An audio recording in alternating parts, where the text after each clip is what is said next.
Bismillah. Assalamualaikum warahmatullahi wabarakatuh.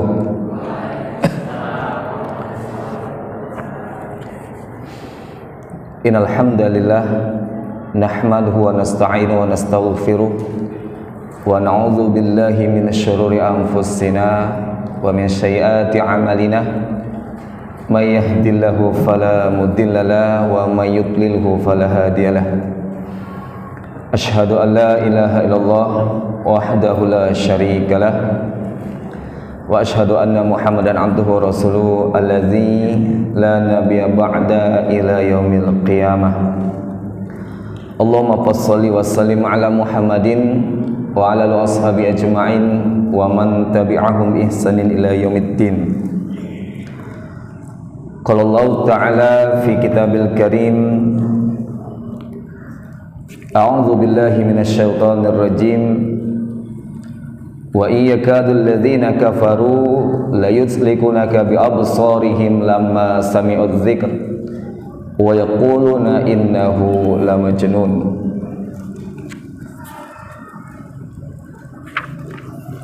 Wa qala Nabi sallallahu alaihi wasallam, al-'ainu haqq walau kana syai'un sabiqal qadari la sabaqatu al-'ain wa idastughsilu faghsilu. Amma ba', mari kita bersyukur kehadirat Allah Subhanahu wa taala.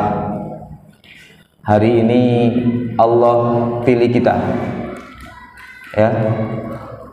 Hari ini Allah takdirkan kita berkumpul di satu tempat, di salah satu rumah Allah, ya, masjid ini. Dan hari ini kita dikumpulkan di taman-taman surga di dunia. Nah, jadi majelis ilmu itu adalah taman-taman surga di dunia. Kita berdoa kepada Allah Subhanahu wa taala, kelak kita semuanya yang di dalam masjid ini berkumpul di dalam surganya Allah Subhanahu wa taala. Amin ya rabbal alamin. Kita bersyukur kehadirat Allah Subhanahu wa taala. Allah masih menitipkan iman dan Islam ke dalam jiwa kita. Allah masih memberikan kesehatan kepada kita, kesempatan, karena banyak kawan-kawan kita sehat fisiknya, ada imannya, tapi belum bisa hadir membersamai kita.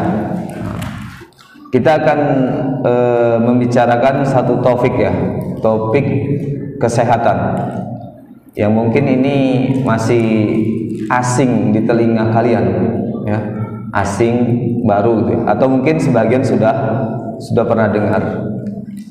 Selanjutnya salawat dan salam semoga tercurah kepada qudwatuna, teladan kita, Nabi Allah Nabi Muhammad sallallahu alaihi wasallam beserta para keluarga dan sahabatnya. Mudah-mudahan kita mampu untuk senantiasa ihya'us sunnah, menghidupkan sunnah-sunnah beliau, kemudian istiqomah di atasnya sampai kita kembali kepada Allah Subhanahu wa taala. Dan tentunya dengan sebab ihya'us sunnah, menghidupkan sunnah beliau, istiqomah di atasnya, kita berharap di yaumil qiyamah kita diakui oleh Rasulullah sebagai umatnya dan kita mendapatkan syafaat dari beliau. Amin amin ya rabbal alamin. Materi kita adalah mengenal penyakit ain. Ain itu kalau bahasa Arab artinya mata, ya. Jadi penyakit ain, penyakit mata. Apakah matanya merah atau matanya apa gitu. Jadi yang di belakang ini, akhwatnya, yang ceweknya ini, rata-rata SMA atau ada yang mahasiswa di belakang? Ada mahasiswa, ya. Pernah nggak kalian, guru kalian atau dosen kalian masih lajang, ganteng, nengok iklan, Cemana perasaan kalian? Nah, gimana itu? Mungkin ada yang tersipu malu, ada yang salah tingkah, memerah wajahnya gitu. Kemudian kalau yang ini, nah yang adik-adik ini, yang ini kecil nih, kelas berapa deh? Pernah nggak dipelototi sama gurunya? Takut nggak? Nggak takut? Masya Allah, hebat bener, nggak takut ya. Jadi mata ini, mata itu punya pengaruh ya. Punya pengaruh, maka dalam syariat disebut dengan penyakit al-ain atau penyakit yang disebabkan karena pandangan mata. Kenapa kita bicara tentang ain? Ada beberapa faktor ya. Ada beberapa faktor. Yang pertama, ain ini sangat mudah terjadinya, sangat mudah ya, seperti membalikkan telapak tangan, mudah. Ini sangat mudah terjadinya. Yang kedua, efeknya dahsyat. Nanti ketika kita bacakan dalil-dalilnya, kalian bisa paham nanti.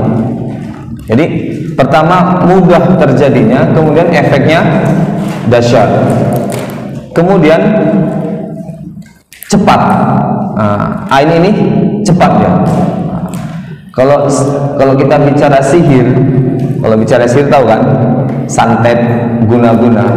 Itu kalau sihir,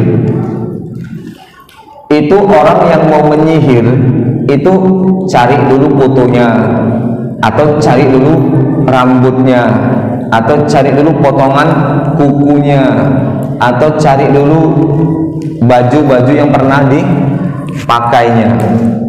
Baru dia datang ke tukang sihir, ke dukun, tukang santet, dibuat ritual. Itu pun belum tentu langsung sampai ya. Ustadz Rizky Ginanjar Al-Bantani pernah cerita kepada kami, beliau ini dulu mantan dukun santet ya, mantan dukun santet. Dia cerita waktu ngisi pelatihan kepada kami, pelatihan ruqyah. Jadi ada yang bertanya kepada beliau, di antara kami ada yang bertanya, Ustaz, sihir apa yang sudah antum lakukan yang dahsyat, katanya.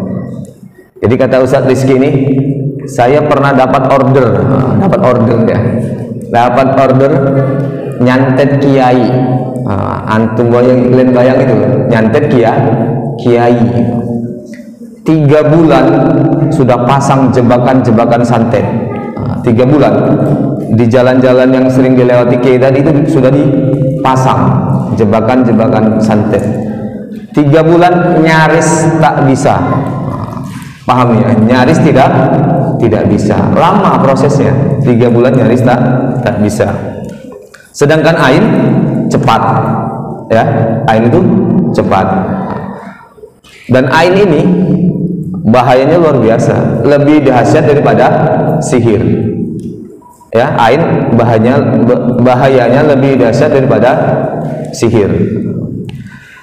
Nah, apa ain itu ya? Ain itu kan ain, mata.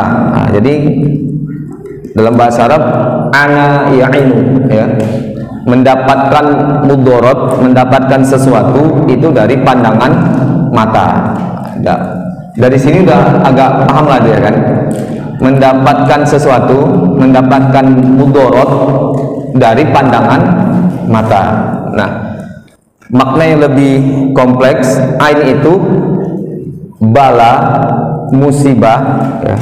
Bala, musibah, mudorot, bencana yang didapatkan, yang disebabkan oleh pandangan mata seseorang, yang disebabkan oleh pandangan mata seseorang yang memandang satu objek, berarti ada satu objek yang dipandang. Bisa makhluk hidup, bisa benda mati. Makhluk tak hidup. Contoh HP, laptop, kendaraan, ya, rumah, itu bisa kena aib, ya. Bahkan manusia dan hewan, ya. Jadi apa tadi aib? Bala, bencana, penyakit, musibah yang ditimpa atau yang disebabkan oleh pandangan mata seseorang ketika ia memandang satu objek, baik itu yang dipandang itu benda mati atau benda hidup.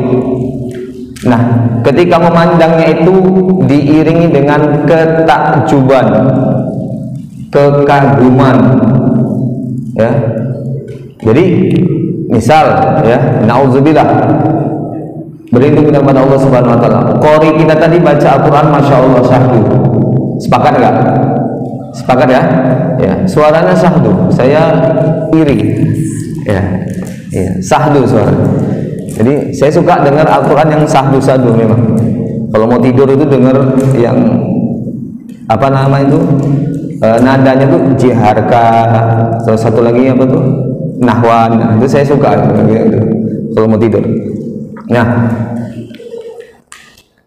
kita kagum sama beliau, kita takjub sama beliau, kita pandang beliau, kita puji-puji beliau. Nanti bisa dia kena ain oleh ketakjuban kita, kekaguman kita. Bisa-bisa nanti, ya nauzubillah, nggak bisa baca, hilang suaranya, atau sakit atau apa. Jadi tadi pertama karena ketakjuban, kekaguman, ya. Kemudian atau dia nggak kagum, nggak takjub, tapi dengki, hasad. Paham maksudnya? Dengki atau hasad. Dia nggak suka, karena nggak suka, karena dengki, kemudian dia nyumpahin atau melaknat. Maka objek yang dipandang tadi, disumpahin, dilaknat, itu akan mendapatkan bala, akan mendapatkan bencana ataupun musibah. Musibahnya itu macam-macam. Ada yang kena kanker, ya. Ada yang gila, ada yang sakit, ada yang lumpuh, ada yang pindah alamat ke Balikpapan. Paham maksudnya? Pindah alamat ke Balikpapan, ke kuburan. Jadi efeknya dahsyat. Jadi sampai di sini paham kan? Ain itu apa? Paham kan kira-kira? Jadi ain itu kalau dalam ilmu ruqyah namanya ain wal hasad. Ain dan hasad. Kalau ain itu cenderung kepada ketakjuban, puji-pujian, kekaguman. Nah, kalau hasad dia bisa berujung kepada sihir, bisa juga kepada aib. Ya, kamu nggak suka, ya kan? Nggak suka kamu diputusi sama pacarmu, nah, ya kan? Kau nggak mau sama aku, nggak jadi sama aku, nggak apa-apa. Tapi tengok kau nanti, gila kau nanti, ya. Kan gitu ya kan? Tinggi dia ke dukun, ada fotonya pula, gitu ya kan? Nah, dibawa fotonya, kasih ke dukun, Pak, tolong buat gini nih Pak, nah, kan itu. Jadi dengan ritual-ritual bisa gila. Itu karena kedengkian. Tapi kalau dia ain, dia nggak suka sama orang, cukup dibayangkan, diingat, disumpah-sumpahi, dilaknati, yang disumpahin tadi bisa celaka. Jadi pernah saya baca artikel itu di dekat Selandia Baru, itu dekat-dekat Selandia Baru ujung sana, itu ada suku primitif. Ada suku primitif, kalau dia mau numbangi pohon, dia cukup keliling pohon itu selama 40 hari. Pohon itu dimaki-maki, pohon itu dimaki-maki, mati pohon itu, yang disumpah-sumpahin 40 hari dikelilingi itu mati. Itu dahsyatnya ain tadi. Jadi supaya paham, karena ain ini nggak hanya manusia, HP ini bisa kena ain, ya. Baru beli HP, cantik pula HP-nya, edisi terbaru, dipuji-puji, disanjung-sanjung, wih cantik kali HP-mu, bagus sekali. Habis itu hang HP-nya, nggak bisa dibetuli, itu kena ain. Itu namanya kena ain. Jadi efeknya, lihat, ain itu terjadinya cepat, dahsyat, kemudian sangat mudah sekali. Ini apa namanya? Masih definisinya ya. Nah sekarang dalilnya, dalil dari Al-Quran. Dari dalil Al-Quran, kalian nanti bisa buka surah Yusuf. Surah Yusuf, kalau Ahwat hafal nih, apa ingat ya, karena ganteng ya kan. Jadi Nabi Yakub alaihissalam ini di ayat yang ke 67 sampai 68, Nabi Yakub alaihissalam, ayahnya Nabi Yusuf itu memerintahkan 11 saudara Yusuf ketika musim paceklik, musim kemarau, memerintahkan 11 saudara Nabi Yusuf ini ke Mesir untuk mengambil bantuan. Pesan Nabi Yakub kepada 11 saudara ini, kalian masuk Mesir jangan sama-sama, tapi masuk dari pintu yang berbeda, dari gerbang yang berbeda. Kenapa? Para mufasir, para ahli tafsir menafsirkan ayat ini, saudara Nabi Yusuf ini ganteng-ganteng, paham? Ya, saudara Nabi Yusuf ini ganteng-ganteng. Jadi ayahnya ini takut kalau anak-anaknya ini jadi pusat perhatian. Jadi pusat perhatian dan efeknya terkena ain. Maka Nabi Yakub memerintahkan anaknya masuknya itu nggak bareng-bareng, tapi pisah-pisah dari gerbang yang berbeda.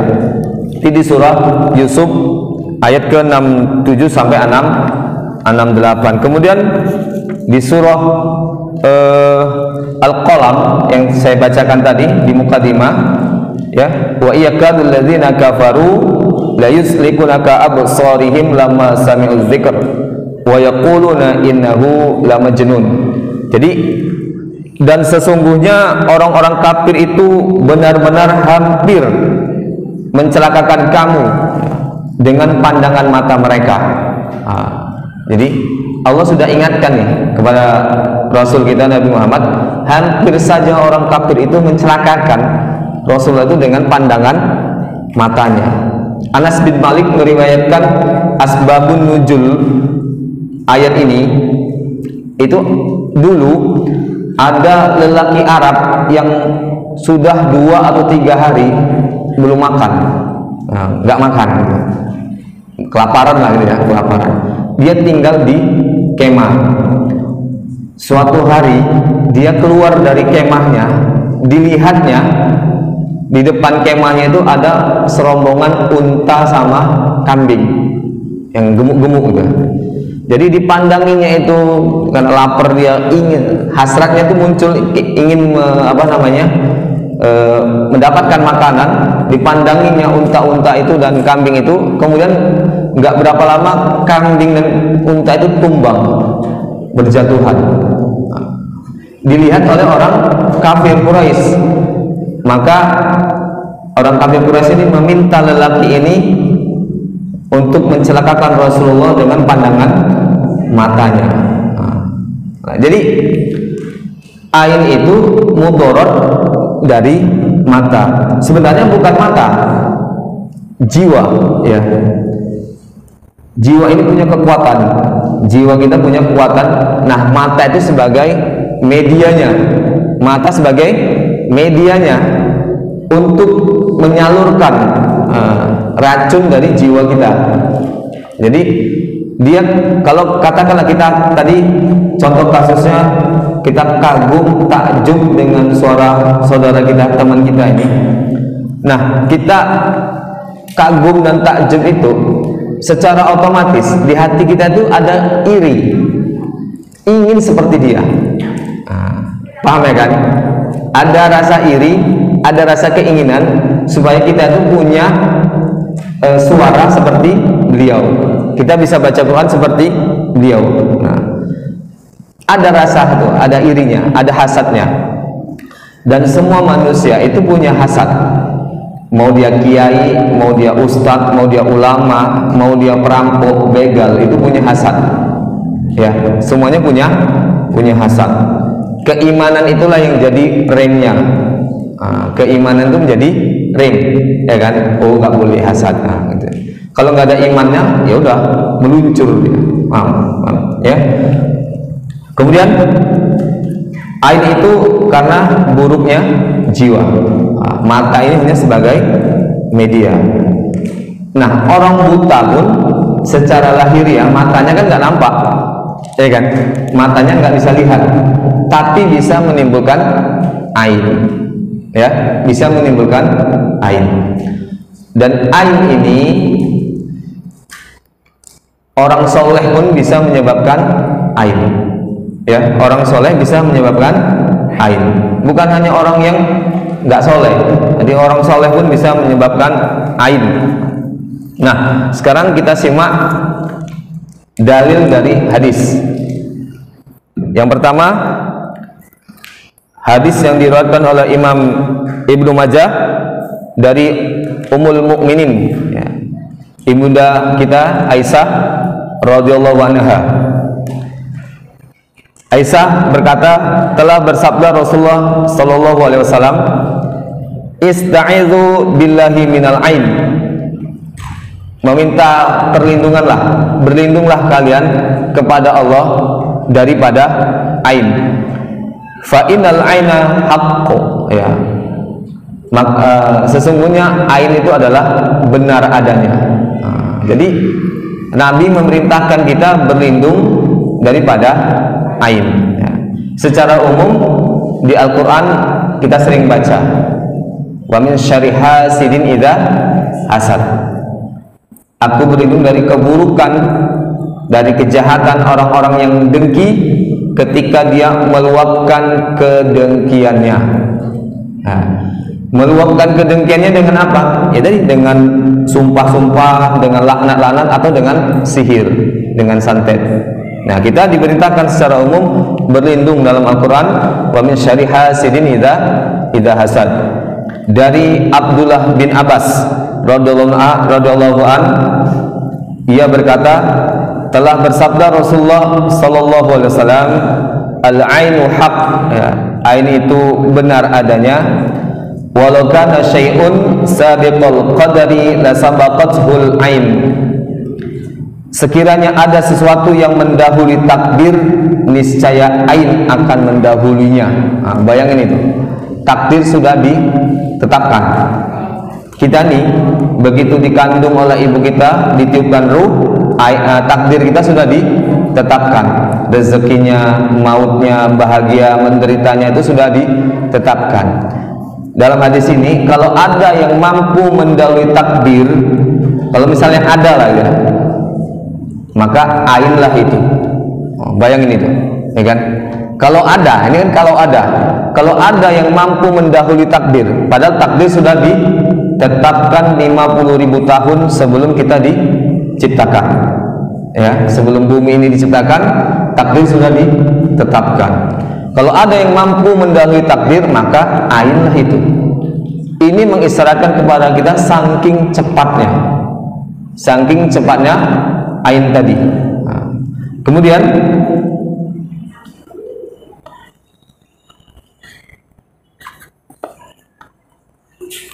Nabi berkata dari Jabir radhiyallahu an, "Aktsaru ma yamutu min ummati ba'da qada'ila wa qadri bil ain."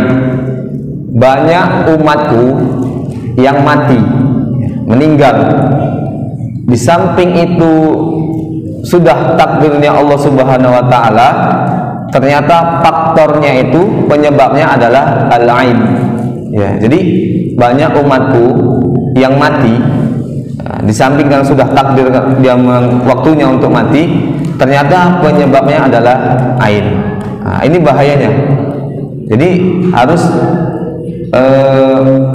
dipahami efek dari ain tadi, terutama orang-orang yang punya kelebihan.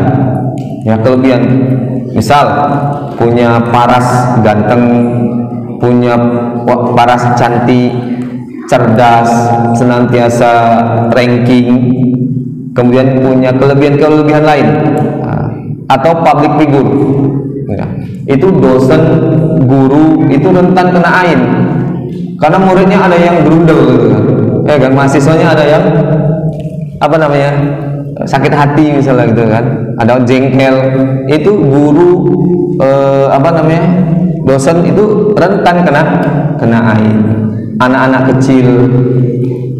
kecil itu habis dibawa kondangan, dibawa arisan, malamnya demam, malamnya nggak mau apa namanya, nggak mau ASI, nggak bisa tidur, nangis saja. Kalau orang kampung bilang kena palasik, ya, yang disalahkan orang Minang. Ada orang Minang di sini? Hah? Ya, yang disalahkan orang Minang. Oh, ini kena palasik ini gitu ya. Ya kan? Jadi padahal kena ain. Anak kecil itu rentan kena ain. Dibawa undangan, dibawa arisan, dipuji-puji, disanjung-sanjung, ih gantengnya, ih cantiknya, ih putihnya, ih gemuknya. Jadi malamnya terus sakit, bahkan bisa meninggal dunia. Orang yang meninggal tiba-tiba, kan banyak kasus kan, meninggal mendadak, ya kan? Oh ya, kena serangan jantung. Ya, orang meninggal itu jantung yang masalah memang, ya kan, namanya meninggal, jantung yang nggak berdetak lagi, nah, kan itu. Jadi tapi penyebabnya itu banyak kena ain, ya, meninggal mendadak itu kena ain. Jadi sampai di sini paham kira-kira bahayanya ain itu, paham nggak kira-kira? Nah, jadi karena bahaya, takut nggak kalian? Takut nggak? Karena masih gini nggak takut ya. Ya, anak masih belum paham kali dia nggak bakal takut. Tapi kalau sudah paham nanti dia, kalian sudah bertambah usia. Karena ada kasus seorang mahasiswi, dia cantik, cerdas, berprestasi, kena kanker payudara. Nah, ini kena kanker payudara. Kalau perempuan ini penyakit yang paling ditakutkan, ya. Sampai keluar cairan di payudaranya. Usaha medis sudah dilakukan, tapi tidak ada hasil. Suatu ketika dia teringat, ternyata dia punya tante ini nggak punya anak, tantenya itu nggak punya anak, dan tantenya ini sayang kali sama si mahasiswa ini, sayang kali. Nah, saking sayangnya, saking cintanya tantenya sama mahasiswa ini, selalu kemana-mana dibanggain, paham? Kemana-mana dibanggain. Ada forum-forum keluarga, ada pertemuan keluarga dibangga. Oh, inilah si ini. Nah, jadi si mahasiswa ini teringat, oh ya, dia sebelumnya pernah dengar kajian tentang ain. Dia teringat kalau dia punya tante yang suka nyanjung dia. Maka didatangnya tantenya itu, dia bilang, tante minta tolong, boleh nggak minta air wudhunya? Minta air wudhunya. Nah, ini pembahasannya kepada cara mengobati air, ya.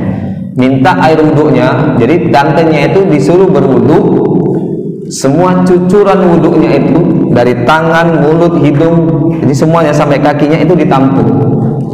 Nah, air tampungannya itu disiramkan di payudaranya. Dengan izin Allah sembuh payudaranya, nggak keluar lagi cairan dan mengering. Itulah air. Itulah bahayanya air.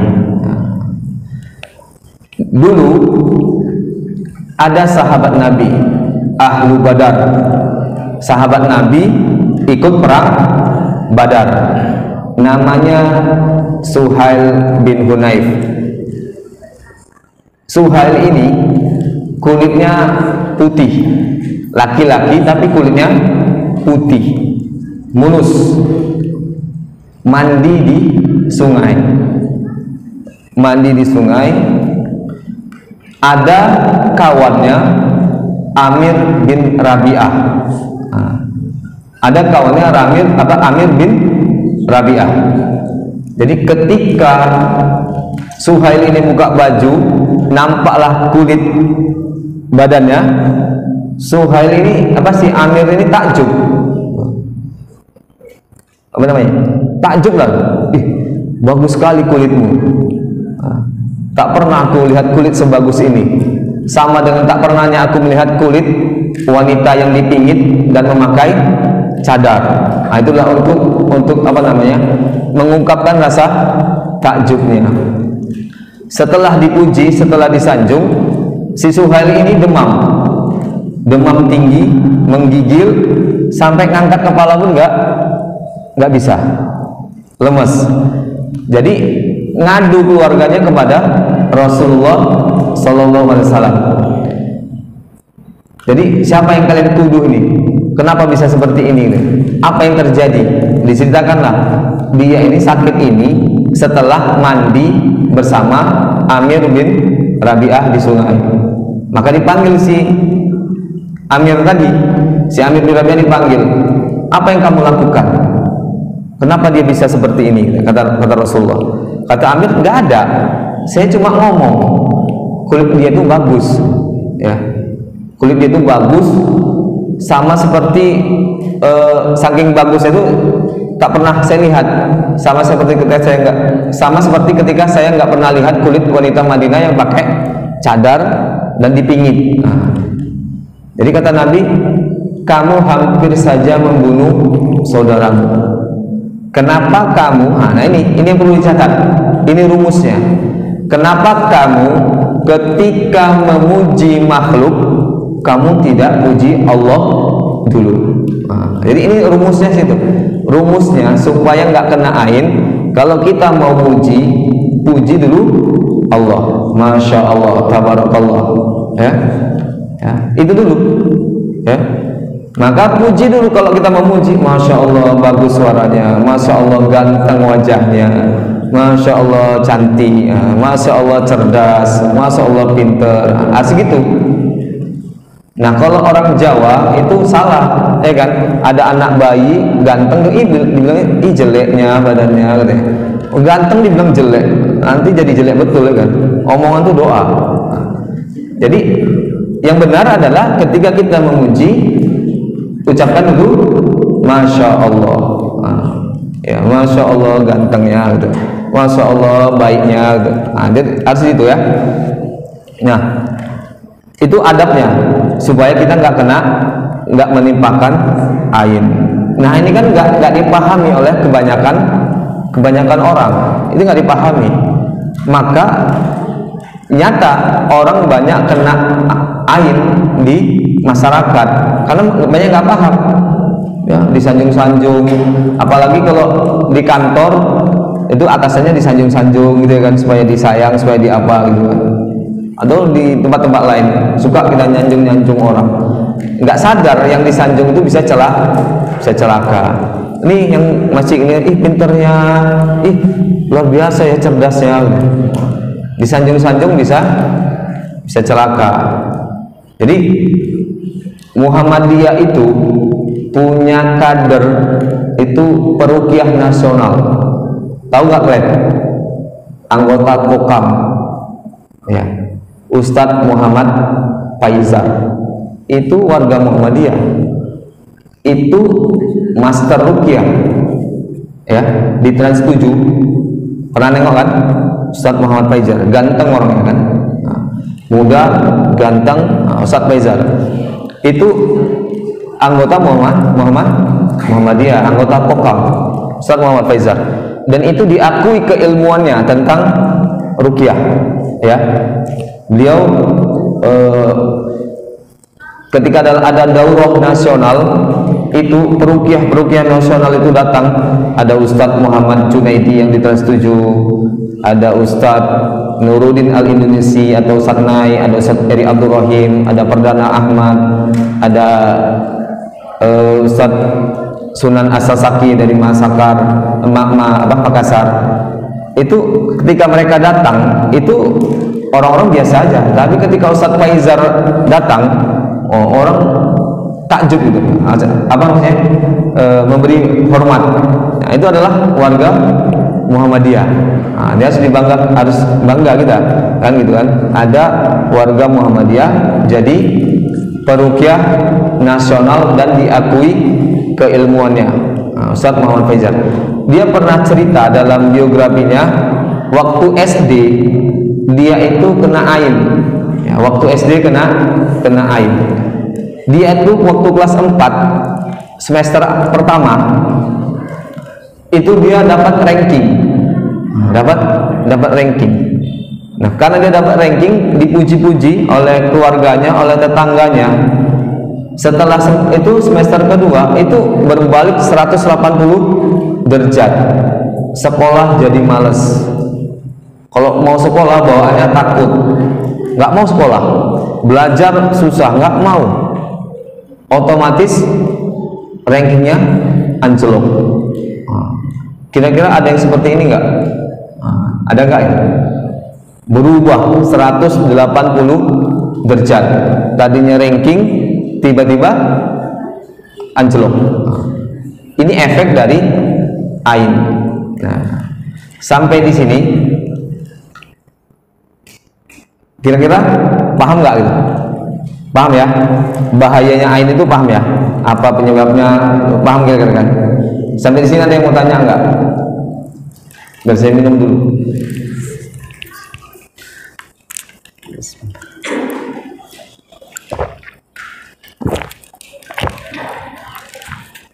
Ada yang mau tanya? Dan anak saya sendiri pernah kena ain.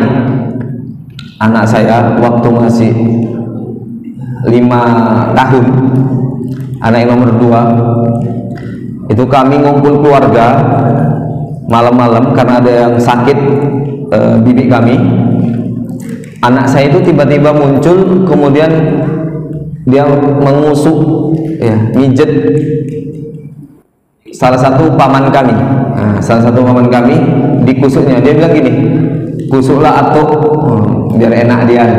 Jadi ada neneknya yang lain tuh heran-heran, anak ini gitulah, ngomongnya kok apa gitu kan.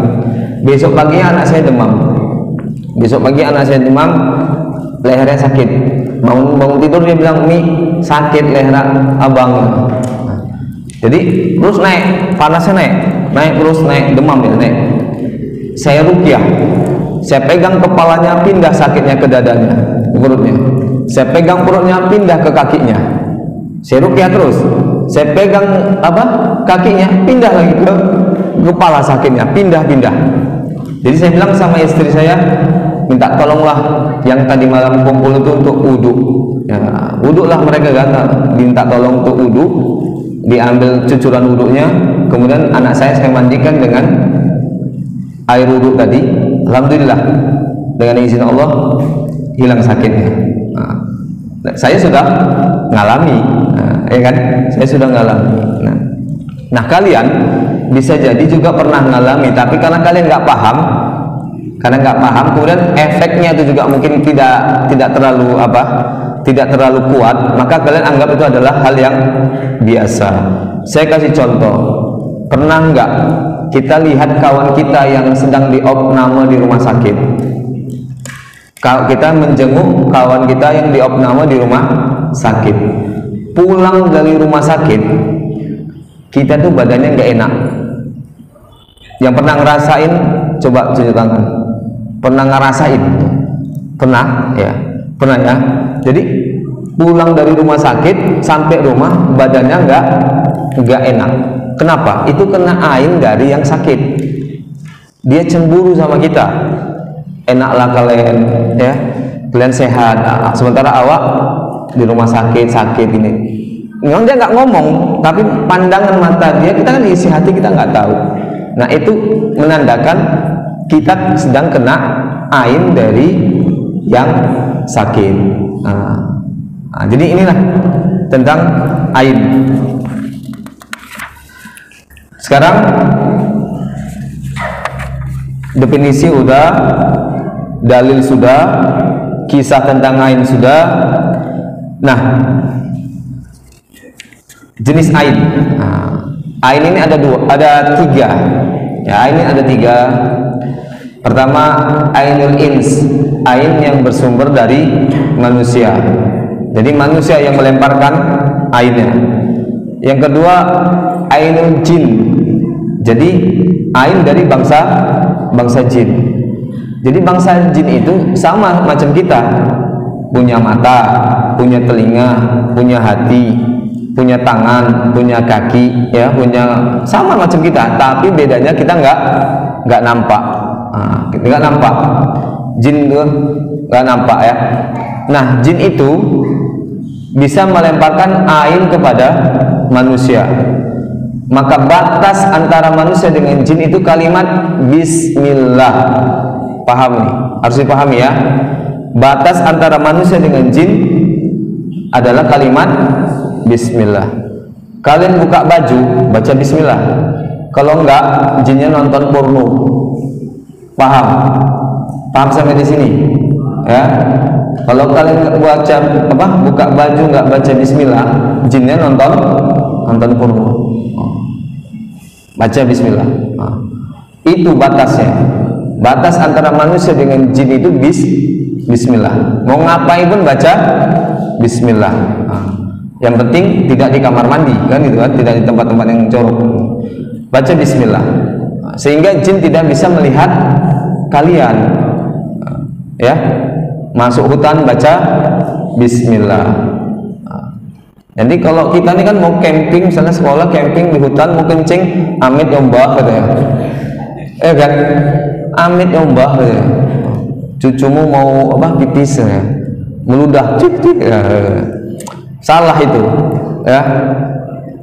Kita masuk hutan ada doanya, ya. Minimal bismillahilladzi la yadurru ma'asmihi syai'un fil ardi wala fis samaa'i wa huwas samiul alim. Atau a'udzu bikalimatillahi tammati min syarri ma khalaq. Baca itu. Kalau nggak hafal bismillah. Ya, jangan kencing di lubang-lubang. Jangan, nanti ada lubang dikencingi kan. Pulang bengkak.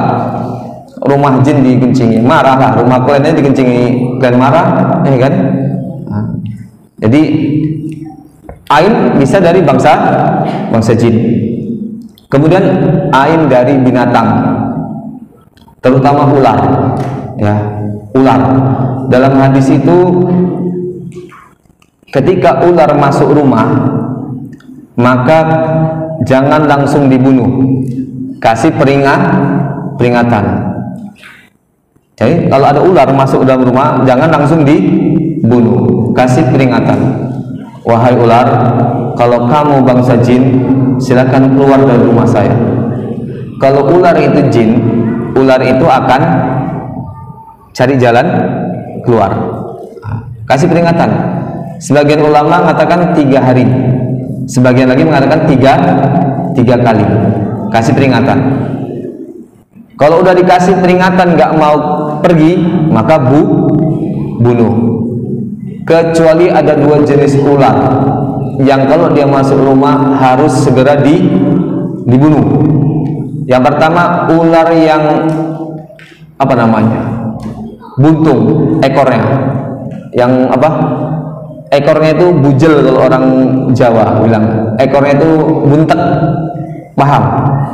Kan ular itu kan ekornya panjang, tancip, ya kan? Nah, kalau ada ular masuk di rumah kita, ekornya bujel, buntung, pendek, itu langsung dibunuh. Ya, langsung dibunuh. Yang kedua, ular yang ada 2 garis putih di punggungnya. Jadi ada 2 garis putih memanjang di punggungnya. Kalau masuk ke dalam rumah itu harus segera dibunuh. ya, termasuk ular kobra, ular berbisa. Nah, itu harus dibunuh. Kenapa harus dibunuh? Karena dia bisa menyebabkan mata menjadi buta dan wanita hamil keguguran. Di hadis dikatakan itu. Maka ditafsirkan ainnya, ular itu kalau dia ketemu orang dia akan bereaksi, ya akan dia dengan ada sensornya, kan ada sensornya. Kalau dia akan bereaksi seolah-olah yang depannya adalah musuhnya, maka dia mengerahkan semua energi dalam dirinya itu untuk mencelakai yang di depannya. Kan ular itu matanya kan nggak ini, dia nggak terlalu ini, dia cuman dia ada sensornya. Jadi ketika ada gerakan yang dia akan menganggap itu adalah musuhnya. Nah, jadi sebagian ulama mengatakan ain itu bisa disebabkan oleh binatang, terutama ular. Maka sebagian ulama kalau makan dia nggak mau di hadapan kucing. Paham sampai di sini? Kucing itu nengokin kita makan, ada ikan, ada apa, pingin dia. Maka dia makan itu kasih dulu kucingnya, diselesaikan dulu kucingnya, baru dia makan. Karena bisa menimbulkan ain dari kucing tadi. Nah, sampai segitunya, ya, seperti itu. Tanda-tanda ain. Nah, ini penting ya, tanda-tanda ain. Tanda-tanda ain biasanya suka keringat dingin, kemudian merasa demam, tapi ketika diukur dengan tem suhu badannya normal. Dia merasa demam, tapi diukur dengan alat pengukur suhu badan ternyata dia suhunya normal. Kemudian merasa terbakar di bagian kulitnya. Dia kulitnya itu merasa terbakar. Sesak napasnya, perasaannya mau mati. Perasaannya mau mati, sesak, perasaan mau mati. Merasa berada di tengah-tengah kerumunan orang dan dia merasa diperhatikan oleh orang banyak. Perasaan dia berada di tengah-tengah kerumunan orang dan dia merasa diperhatikan oleh orang banyak. Kemudian dia suka sendawa, suka sendawa. Kemudian suka sakit di belikatnya, di punggungnya, di belikatnya. Suka ngulet, sikit-sikit ngulet, tahu ngulet kan, menggeliat. Tuh suka itu. Muncul gatal-gatal di badannya, keringat dingin, nafsu makan hilang, bawaannya ngantuk, ya, ngantuk aja banyak, lesu, malas, maunya tiduran, ya. Tuh. Jadi itu ciri-ciri sakit yang berpindah-pindah, ketakutan yang was-was yang berlebihan, suka buang air kecil, wajahnya menguning, bukan kena hepatitis, bukan kena sakit kuning, tapi wajahnya menguning atau ada rona hitam di wajahnya. Itu ciri-ciri ain. Nah, untuk lebih ya diruqyah. Bagaimana pengobatannya? Bagaimana pengobatan tentang ain? Pengobatannya yang pertama, mandi dengan air wudhu, ya, sisa wudhu dari yang melempar ain tadi. Jadi siapa yang dicurigai, misalnya kan habis ngobrol-ngobrol dengan sini kok pulang sakit, berarti kan yang dicurigai yang teman ngobrol tadi. Nah itu diminta untuk berwudu dan cucuran air wudhunya itu ditampung kemudian dijadikan untuk mandi. Atau yang melempar air tadi disuruh mandi, ya, disuruh mandi dalam bejana, ya, jadi tangan dulu dimasukkan dua-duanya, kemudian dia kumur-kumur membasuh muka, dia membasuh telapak tangan kanan, kemudian membasuh telapak tangan kiri, membasuh tangan kanan, membasuh tangan kiri, membasuh lutut kanan, kemudian membasuh lutut kiri, semuanya itu di bejana. Nah, airnya itu untuk mandi yang sakit. Kalau tahu, ya kalau tahu orangnya. Masalahnya kadang-kadang kan kita nggak tahu, pulang dari undangan, pulang dari acara, badan kita nggak enak, kita nggak tahu siapa yang menimbulkan air pada kita. Maka diruqyah, ya, diruqyah dengan memperbanyak baca surah Al-Falaq dan An-Nas. Ditambah bisa juga dengan Al-Muluk 1 sampai 4, ya, 1 sampai 4 surah Al-Muluk, Fatihah, ayat kursi, Al-Muluk 1 sampai 4, Al-Ikhlas, Al-Falaq, An-Nas. Diruqyah, diulang-ulang di bagian yang sakit.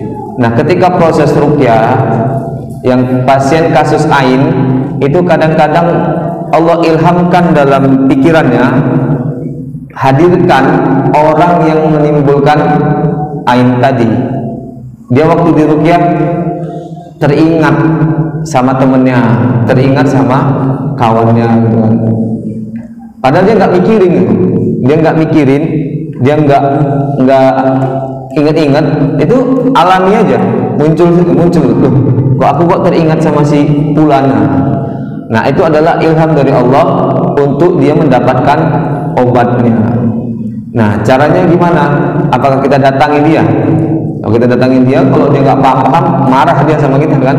Kita nuduh-nuduh. Caranya, mungkin kita pernah salaman sama dia.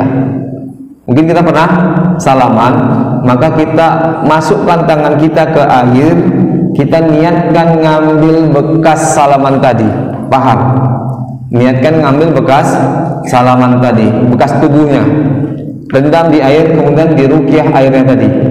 Dibacakan ayat-ayat tadi yang saya bilang tadi. Nah, baru air itu untuk mandi. Atau kalau memang kita merasa sipulan sipulan itu penyebab ainnya, maka bisa dengan cara yang lain lagi.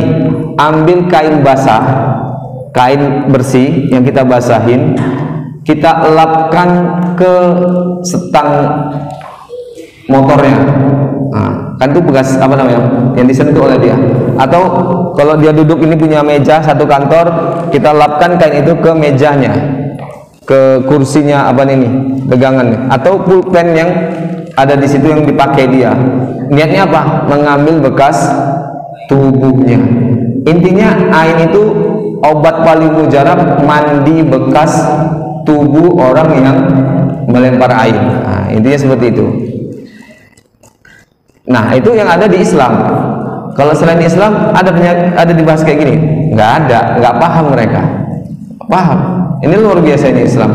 Penyakit, ya, penyakit yang mematikan, yang Nabi sudah ingatkan kepada kita, aksaru mayyamutu min ummati ba'da qadaila wa qadri bil ain. Ya, banyak umatku mati, ya, di samping takdir Allah matinya karena ain. Nah, jadi ini di Islam luar biasa. Yang kayak gini, ini kesehatan kan? Ini kan kesehatan nih, bukan ceritanya bukan yang apa. Dan anak-anak semua siapapun rentan kena ain. Apalagi yang punya kelebihan. Yang punya kelebihan baik dari segi parasnya, wajahnya, kecerdasannya, hartanya, atau keahliannya, nah, itu rentan kena ain. Bagaimana kita membentenginya? Nah, ini yang terakhir. Bagaimana kita membentengi diri dari ain? Yang pertama, senantiasa kita berdoa kepada Allah Subhanahu wa taala berlindung daripada ain. Kemudian amalkan surah, baca ayat kursi, Al-Ikhlas, Al-Falaq, An-Nas itu setiap habis sholat. Ya, setiap habis sholat. Mungkin kalau ditarji nggak ada ini, ya, nggak ada ya, ditarji nggak ada. Tapi dari beberapa referensi, ya, itu disunnahkan karena memang derajat hadisnya nggak sampai sahih, tapi disohikan oleh Albani, ya, oleh Syekh Nasruddin Albani disohikan itu untuk membaca Al-Ikhlas, Al-Falaq, An-Nas setiap habis sholat, terutama sholat subuh dan sholat maghrib. Ya, sholat subuh dan sholat maghrib, baca ayat kursi, Al-Ikhlas, Al-Falaq, An-Nas. Kalau subuh dan maghrib, Al-Ikhlas, Al-Falaq, An-Nasnya itu 3 kali ya, 3 kali baru kita setelah itu subhanallah subhanallah subhanallah. Nah. Kemudian kalau bagi laki-laki sholat berjamaah, ingat ya, kalau kalian laki-laki merasa laki-laki sholatnya ke masjid. Kalau kalian laki-laki sholatnya di rumah pakai telkom ya, pakai telkom kalau sholatnya di rumah. Kalau laki-laki sholatnya ke masjid. Ada Nabi kita sholatnya ke masjid, sakit pun ke masjid, ya kan? Udah Nabi diampuni dosanya, tapi sholatnya ke masjid. Kata Ustaz Adi Hidayat, kita nih Nabi bukan, ya kan? Soleh belum jelas, surganya nggak jelas, sholatnya di rumah, itu pun bolong-bolong. Jadi sholatnya ke masjid. Kalau perempuan sholat di rumah, perempuan ya pakai nutup aurat yang sempurna, sholat tepat waktu, kemudian perbanyak baca Al-Quran. Jadi kalau yang masih kecil-kecil gini kan diajarin kalian zikir la ilaha illallah wahdahu la syarikalah lahul mulku wa lahul hamdu wa huwa ala kulli syai'in qadir 100 kali pada subuh, pada maghrib. Boro-boro Pak, 33 kali aja lupa-lupa. Ini suruh 100 kali. Tapi itu anjuran-anjuran dari Rasulullah untuk kita supaya terhindar dari ain dan gangguan jin dan sihir. Jadi seperti itu ya, sholat 5 waktu, baca Quran, zikir pagi dan petang. Ya, kalau Arab Saudi itu ada ngeluarin buku zikir dan doa. Di situ ada zikir pagi dan petang. Itu diamalkan. Itu benteng perlindungan kita dari terkena ain. Jadi sekali lagi, bahaya ain itu di depan kita. Siapapun rentan kena ain, maka bentengi kita dengan kesolehan, dengan beribadah kepada Allah Subhanahu wa Ta'ala. Insya Allah kita nggak akan kena ain ya, seperti itu. Wallahu a'lam bishawab. Mudah-mudahan ini bermanfaat bagi kita ya. Mungkin dari sebagian kalian yang masih kecil nggak paham, paling tidak ada yang nyangkut sedikit nggak apa-apa ya kan. Gitu aja dari saya.